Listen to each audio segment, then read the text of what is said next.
Welcome to Day Project of the Week. And I was fixing to leave the shop, and I've been looking at this thing sitting on the shelf for a long time, and I haven't messed with it yet. And it's a threader. This is how they make threads in wood. And here's another one that I've got. I think this one went in the machine. And there's a little cutter inside here, and it's a little V-shaped cutter, and you've got the threads. I don't know how they made these things.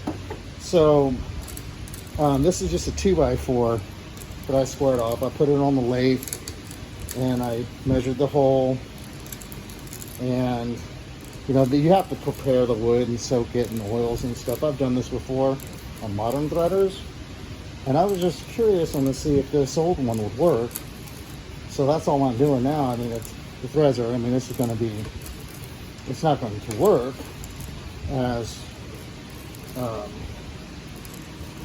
something that you could screw onto it, because because the wood it's not the right type of wood. This is just a 2x4. It's just pine. But I just was curious to see what would happen. And I didn't do anything to it. This is the way that I bought it. I didn't take it apart. I didn't sharpen the cutter. I didn't adjust it. I didn't do anything. So whoever used it last, this is the way that it was. And I'm thinking that I may not have to do anything to it, and I can make threads.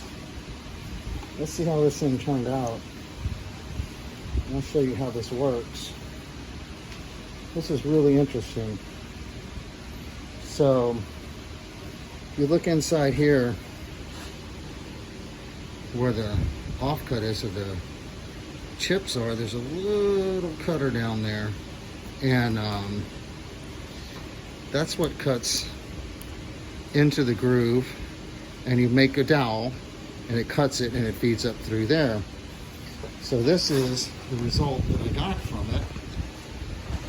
It made threads. Now, of course, they're all broken and chipped. Like I said, it was just an experiment, but it's making perfect threads. This thing makes absolutely perfect threads. So I'm gonna get a piece of material, prep it properly, and I'm gonna see if I can cut it with decent threads without even adjusting this thing, just leaving it exactly like this, and see what happens. This is really, really cool.